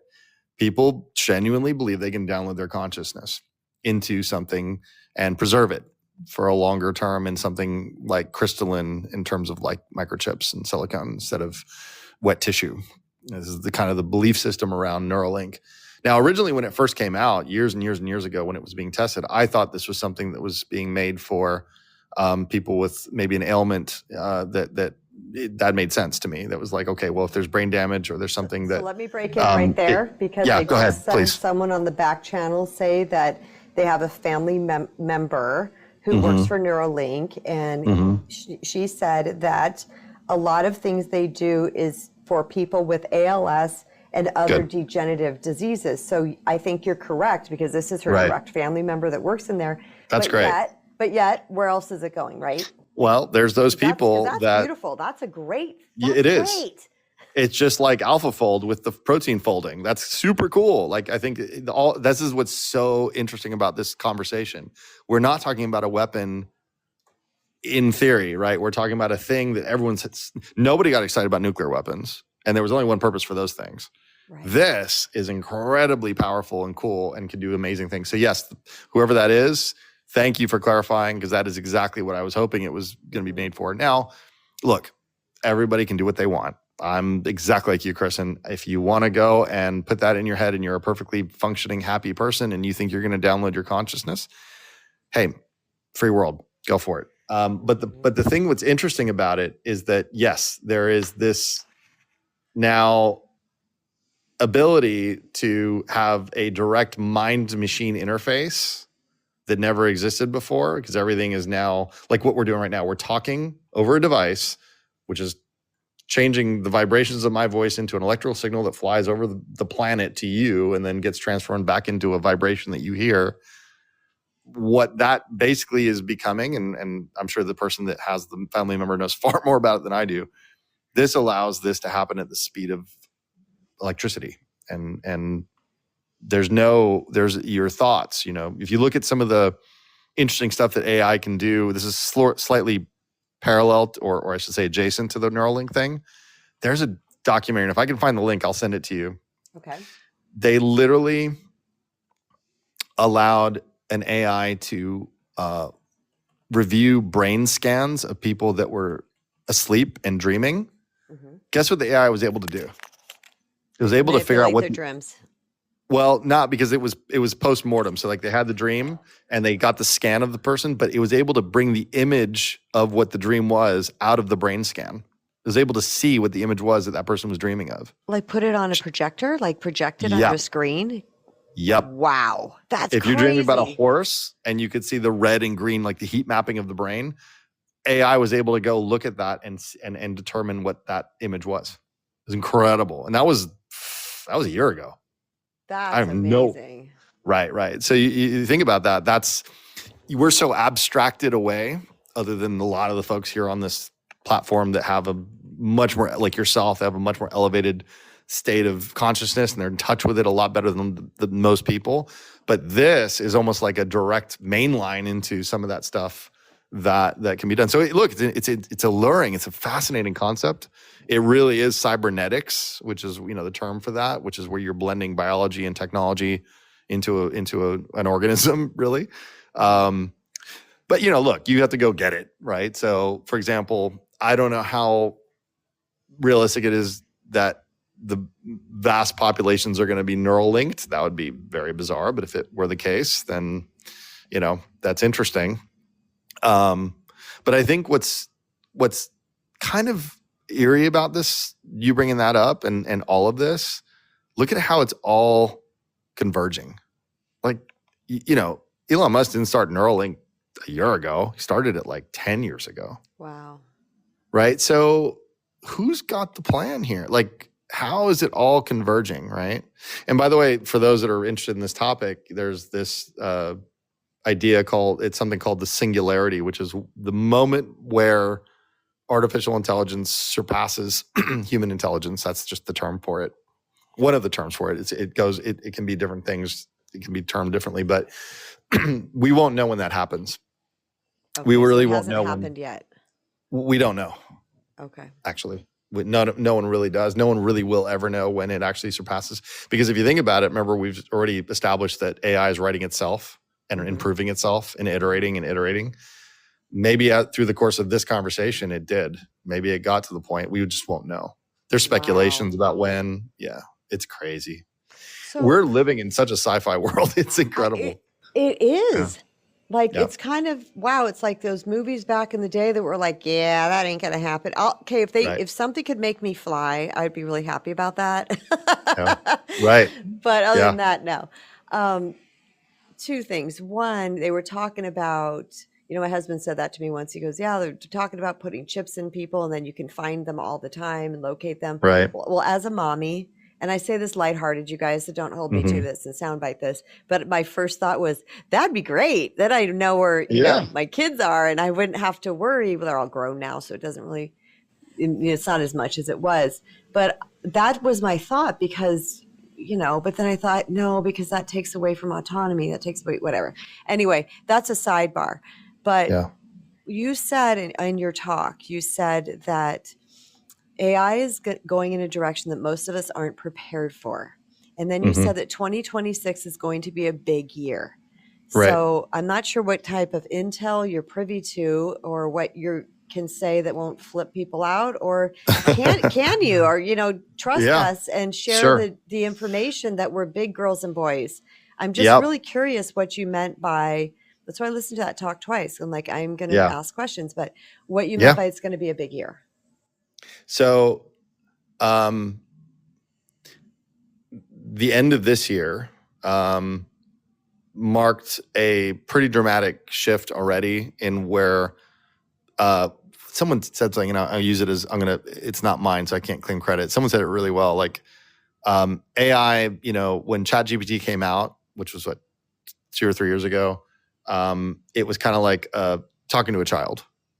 It was kind of interesting. It would answer, and it was kind of fascinating, and it was like dealing with a middle school student. it was cute back then. Yes, well said. Then months later, or probably it took about a year, and then the next iteration of it kind of came about, and it was like talking to a college student.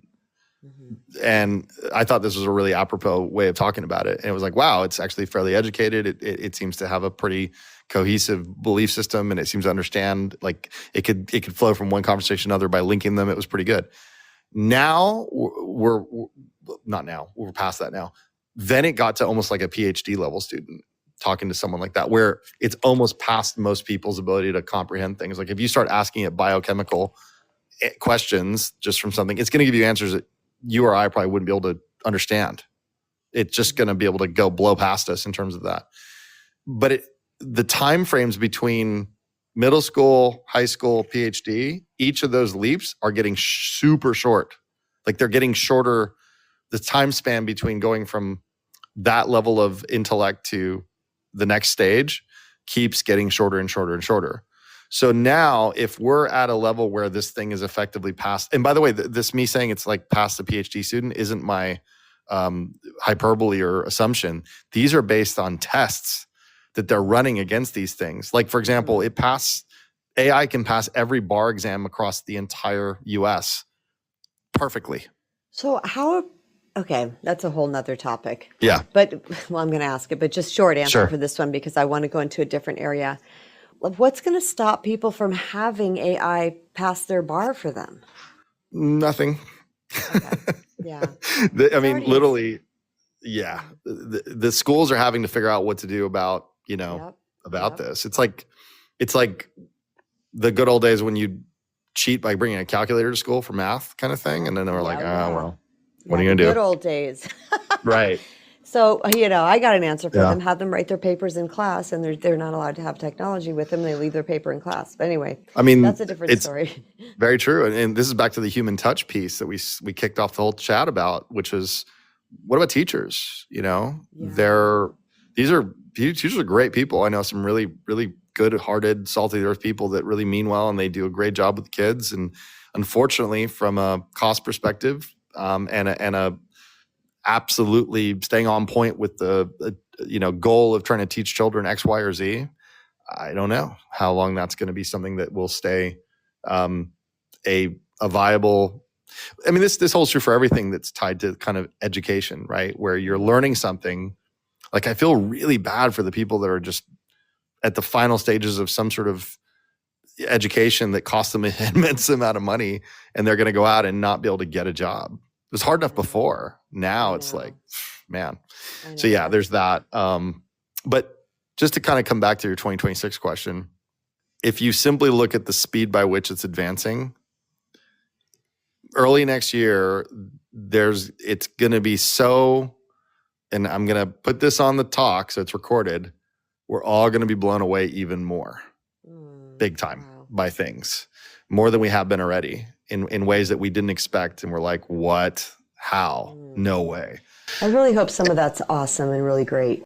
I think that's the part that makes it so, I don't want to use a bad word here, but just sort of like just awe-inspiring in both good and bad ways, because I think that we're going to be surprised in ways that are like, this is incredible, that it makes it's so intoxicating. That's the word. That's the right word. It's going to be intoxicating. Yeah.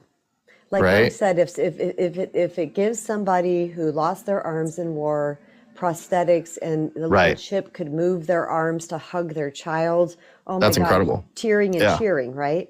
Okay, so I want to just run over a few things. This is more light, you guys, but it's really pertinent information.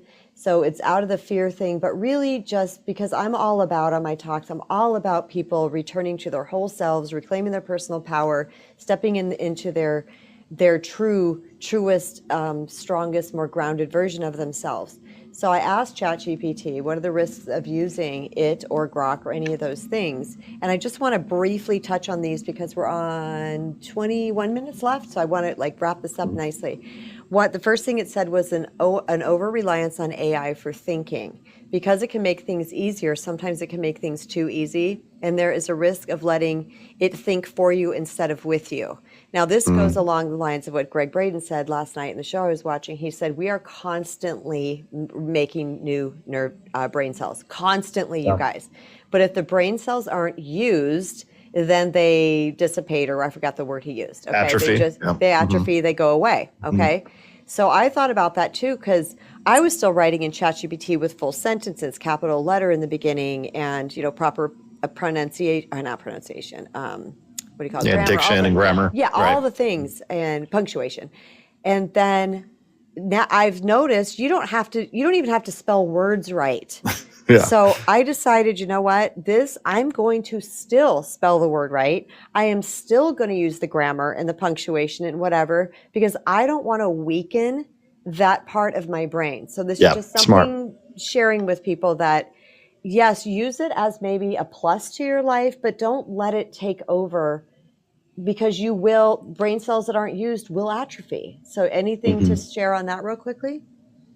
Yeah, I just couldn't agree with you more, man. And this has nothing to do with like trying to beat it or no, just stay a healthy, really, kind of full-bodied being, right? Because that's part of the thing that this stuff does, is it does take away and the word that Daryl and I use a lot, as of not this last chat we did, but one before, was it takes away our agency, because it takes it on for us. And that part is what's probably the most concerning, because as human beings, we tend to have this lazy factor, right?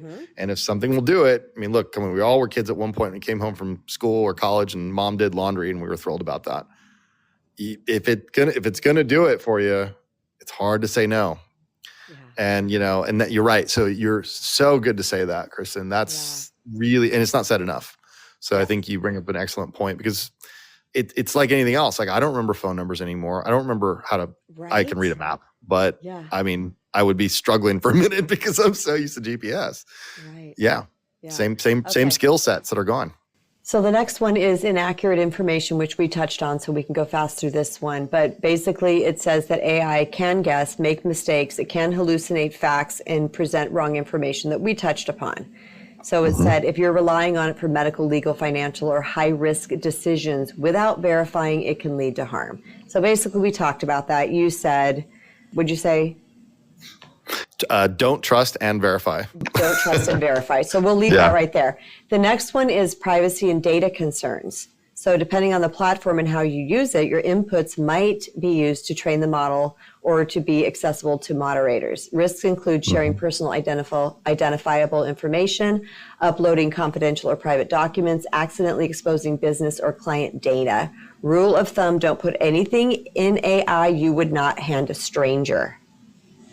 Yep. Well said, because it's going to get sucked into the corpus of information that it's being used to deliver. So it might learn something from you and then deliver it conceivably back out to someone else, just thinking it's a common piece of knowledge that isn't. It was proprietary. So, I mean, and again, these are some examples that kind of harken back to the whole social media story. The same thing. Do not put pictures up there that you don't want showing up on a job interview 10 years from now. The internet, it actually goes back to even the internet. Sorry, that's even earlier. The internet never forgets. That was the old thing. Well, this stuff doesn't either. So you're right. Can be more correct. And again, from being the ignorant one when it comes to this, I have not done that, nor would I, because I'm careful with my information, but I didn't think of it. I hadn't thought of that. And knowing now, like you said, that what we talked about way in the beginning, that all of these systems are connected and learning from each other, I was like, holy moly, you could have something, your driver's license show up somewhere very strange. So be careful. That's right. The next one was emotional. One of the risks is emotional over-attachment, which we touched upon with the all-knowing emotional oracle digital therapist, and it said, this one is subtle, but it is real. It can feel supportive, understanding, responsive, and emotionally attuned, and people can start to use it for a substitute for human connection, which can reduce real world social skills, create dependency, blur emotional boundaries, and impact relationships. By the way, you guys, this is directly from ChatGPT. So you want to expand a little bit on the emotional overattachment? We kind of did, but kind of draw it together. Yeah, there's another facet to that, which is even more no other word but lurid for this, which is so you've tried Grok before. Grok has modes. One of them is romantic. Oh, that's right. It's got Please tell people. It draws a woman. Yep, and it talks to fit the appearance of that woman too. Yep. If you get where I'm going with that. Yep. So the digital companion thing is starting to take hold with a lot of people that are very lonely, and people are getting attached to this inanimate. Oh, I said it's animate, all right, but this non-living, non-organic. Yeah, correct. Yeah, that's real. That's actually real, and it's saying all the right things. Because look, I mean, guys, think about this. Remember when I wasn't part of this generation, but when dating apps happened and chats and this and that, and kids these days with Snapchat and all that stuff, people basically get their romances going digitally first, so they don't even see the person in person for a long time, and they form the feelings in that period.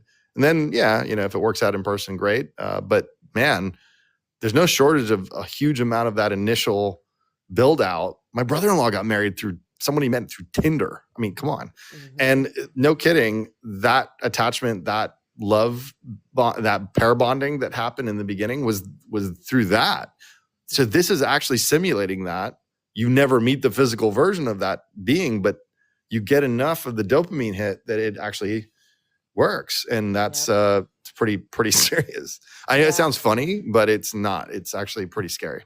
I've seen people falling in love with very weird things and getting married to them. I can't remember the one that was recently, but it was something absolutely, I'm sorry, you guys. An avatar or something like that? I don't even know. Yeah. It was like a cat or a horse or something. I get married a horse. I was like, my God. But anyway. Yep. Okay. Yep. Moving on to this one.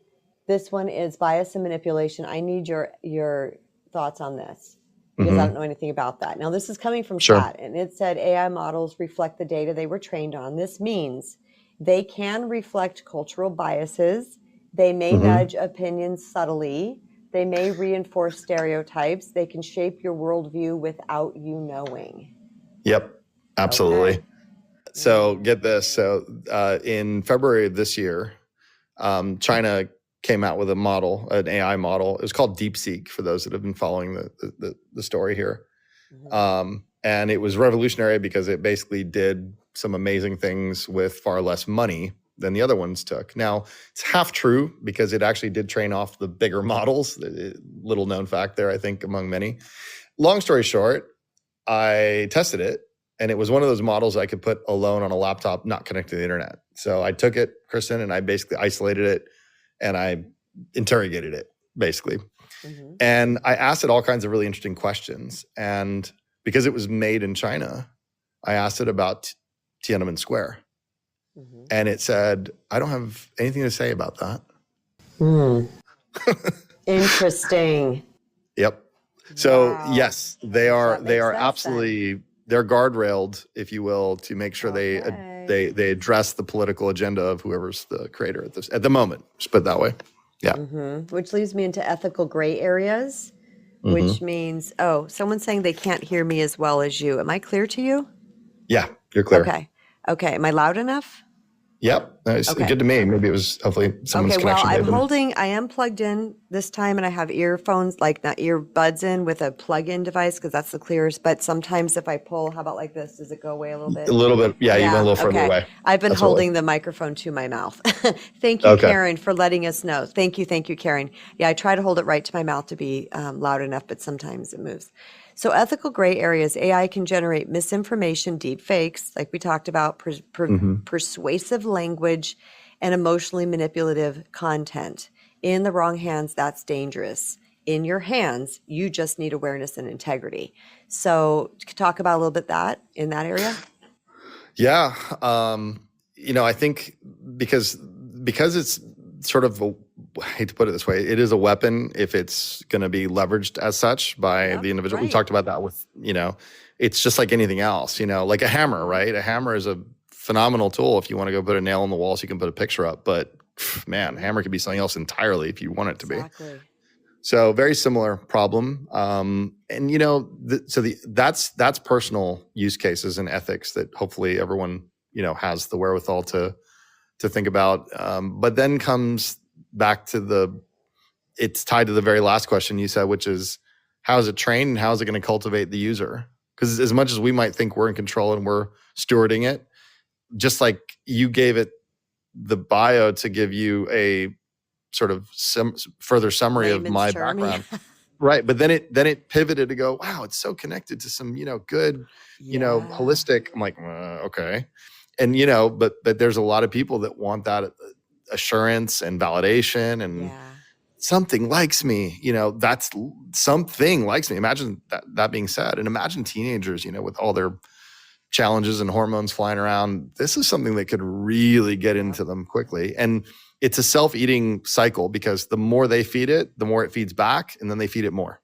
So that's I think where it gets to be dangerous because so to tie it back to your ethical thing, this is where I believe, and this is a belief, so no proof here, I think that's where it can start to steer your ethics in a different direction conceivably.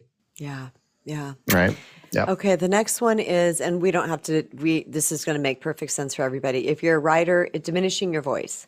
If you're a writer, coach, creator, or teacher, you can start sounding like AI if you rely on it too much. You're at your strongest when AI supports your voice, not replaces it. So this, you guys, is really at the bottom line. And we've seen this with social media too, is that authenticity is now replacing this quick, super edited stuff. People are not going to be attracted to you because you sound like AI. They're going to be attracted to you because your heart, your soul, and your experience. So that's one of the things we don't want it to take away from our original voice. And then this one is, let me see, is this the last one? Yeah. It says that it can, one of the risks is replacing inner work with quick answers. And this is completely in my wheelhouse. AI can give you insights, but it cannot heal your nervous system, process trauma, build emotional intelligence, or integrate wisdom. It can guide you, but it cannot do the inner work for you. Right. This one matters most. This is what it wrote. This one matters most in the self-healing space. So I think that's really important because people want quick fixes, Karim. They want quick fixes. And they're like, well, I'll just look it up here and they'll give me an answer. You guys, nothing can replace our inner work that really actually puts us in the power seat of our life. It puts us hands on the wheel. We are in charge. We have our agency. We're sovereign. And that's why I continually say on this page, I'm helping you return to you. I don't need you to follow me. I don't need you to like me. You can listen to me for 2 minutes and hang up or come back 3 years later. I don't care. My goal is to help you get back in the power seat of your own life, which is why we had this incredible, like I am through the roof conversation with Karim, because this is all about that. Like we maintain our power and the power moves back to the people when we stay in connection with ourselves, with our consciousness. Because like Dr. Rouse said on your show, where did I put that quote?